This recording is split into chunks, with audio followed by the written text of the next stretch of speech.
And I would like to say hello and welcome to Erik. Thank you, thank you. I understand that Hypergene was recently acquired by Thoma Bravo. Yep.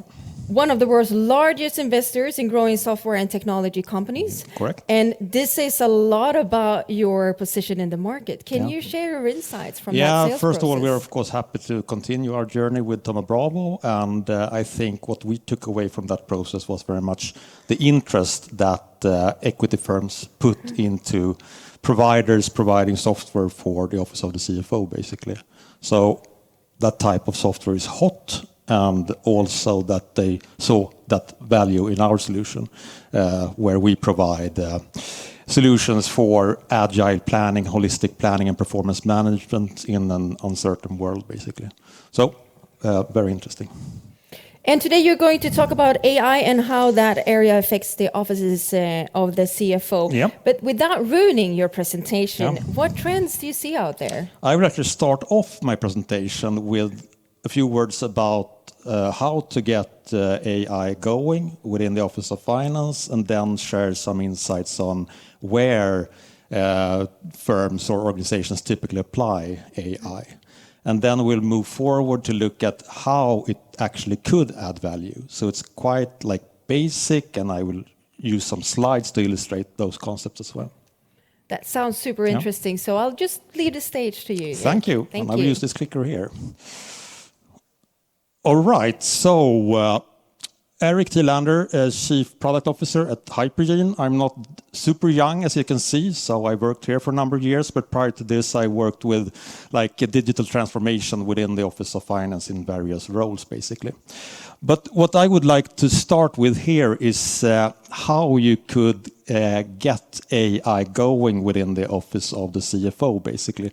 And these are just some basic bullets here, but the first thing is, of course, to try to nail, if I click on this again here, the area of focus. Where should you typically put your efforts? So punching out here to another study produced by Gartner, covering the leading AI finance organizations. And this shows basically where people tend to invest in AI within the Office of Finance. So as you can see here, it's quite broadly spread. There's not one area that makes or is of interest here. So this could typically be applied quite broadly. But all in all, it evolves around like process efficiency and automation, analytics, but also, of course, predictive forecasting and predictive planning. So these are the key areas. And when trying to get this going, it's of course very important to ensure that you have clear aspirations on what you want to achieve, and also that you involve the people out in the organization working these processes to ensure that you approach this from a value-based and use case-based perspective rather than trying to invent it from a technical perspective inside out. And also, of course, here it's very important that you ensure that you have your governance structures when using or applying, for example, generative AI. You expose a lot of your data using large language models and stuff to services that you might not have in-house. So you need to keep that in focus. And of course, involve the people. But these are quite basic takeaways here. So what I would want to do now is to turn and try to inspire perhaps with some concepts of how this actually could add value. So what we do is to work with planning and performance management from a broad and holistic perspective.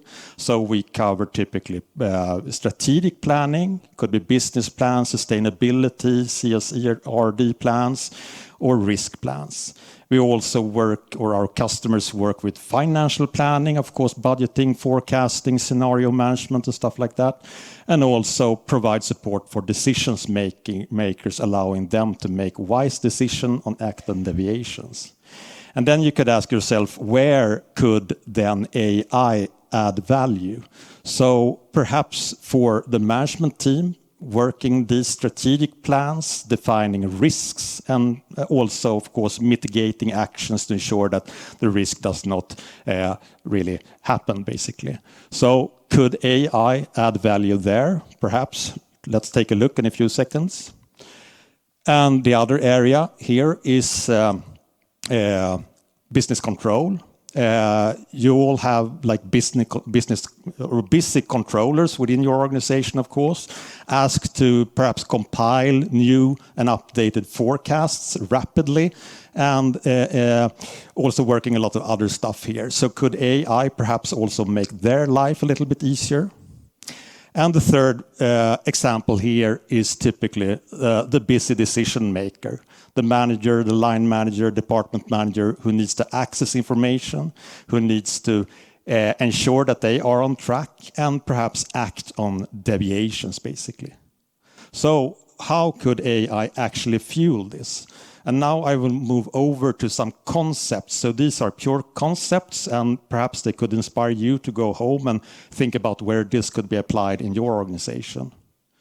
So the first one here, it's like a mock-up, a simple screen dump. It illustrates a dashboard for a decision maker in an organization. And here this decision maker have access to various KPIs related to revenue, profitability, but also sustainability data, for example, and a lot of other information. But this guy is typically busy. He opens this dashboards up and needs to just understand where he is and what he needs to act on. And looking at the revenue KPI, for example, you can easily see that he has access to outcomes in comparison to plans and how the trend is evolving and stuff like that. And he could, of course, like dive into underlying detailed reports to try to make sense of this information. But what if he could instead just click on this one and then get AI-fueled information?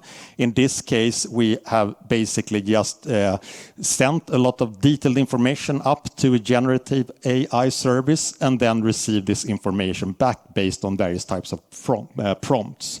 So this is a little bit to be compared to calling a controller, basically. So here it gets like full information on the trends, the goals, deviations, but also in this example, recommendations. What should he perhaps act on or keep his eyes on to ensure that he acts on deviations?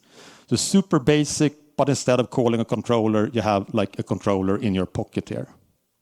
Another example could be if this guy, let's call him James, clicks on the other tile here, which relates to sustainability, in this case, or eco-friendly travel. Again, more focus perhaps on CSRD, not that obvious perhaps for decision makers out there, but instead of calling a sustainability manager, let's click on the little head here again and get some insights in reference to this, and also recommendations what to act on, for example, to improve this KPI. So these are just basic examples illustrating capabilities related to generative AI in BI and business insights. Other examples could be that this guy, Jim, also wants to dive into a P&L statement. He needs to understand where it's at and where it's going.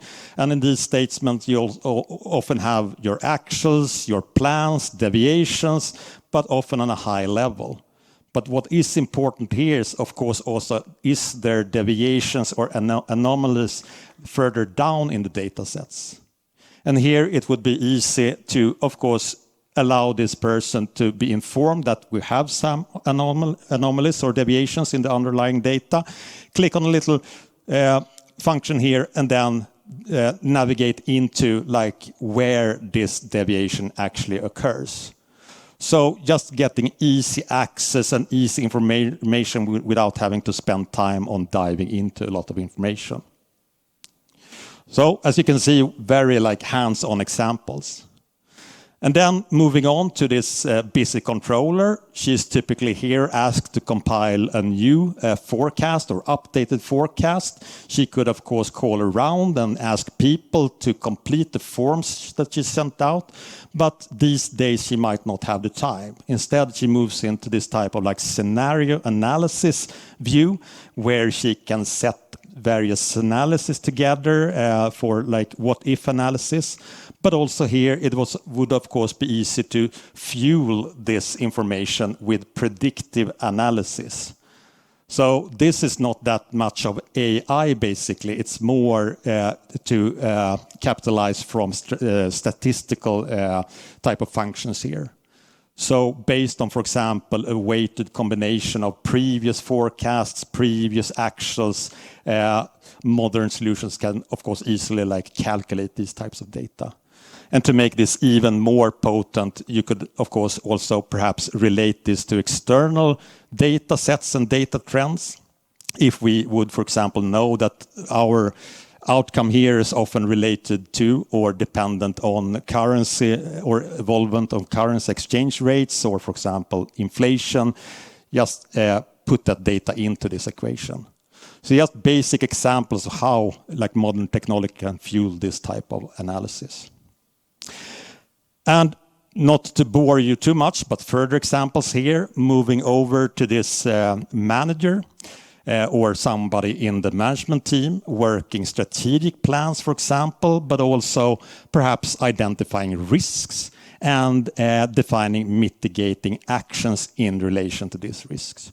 So this is just an example of a form where these risks are defined, and we have a risk here related to, as you can see, manage incoming issues, for example. So she or he could, of course, spend a lot of time trying to define various types of mitigating actions, but instead, why not push that into a generative AI service and get some advice?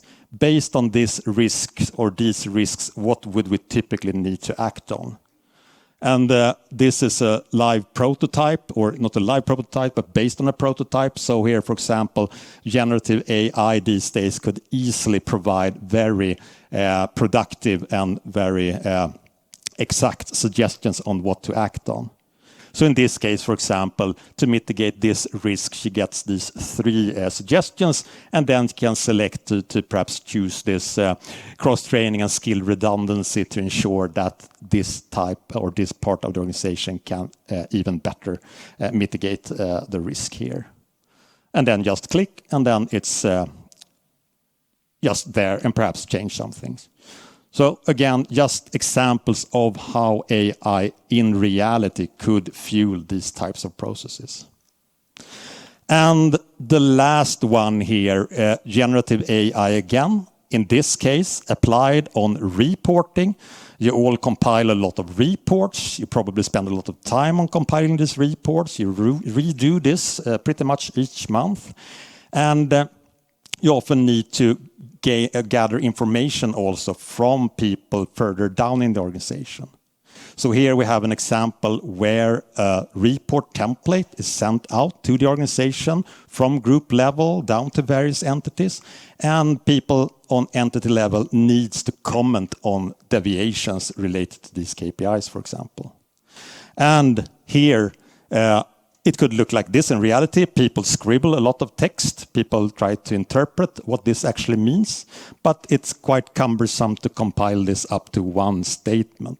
So again, just send this over to generative AI service and let that generative AI service instead structure and ensure that this is compiled into one total comment for this or the deviations, basically. So just examples. I've nearly spent my time here, but when perhaps going back to your workplaces, considering how you could actually make sense of AI within the Office of Finance, there are, of course, some things to think about. First of all, you basically always have to recognize the risk with information or data integrity, because you need often to send information outside of your organization and then get it back. But it could also be, of course, that AI gives wacky advice. What if the first example, for example, you have too high personal costs, and an advice could easily be fire 50% of the staff, which is not that good. Another thing could be that people basically stop thinking for themselves. A realistic example when it comes to forecasting, for example. If the machine could do it, why should I try to do it? So it needs to be a combination. Over time, a lot of talk in a short period of time here, but I hope you got some outcome of it.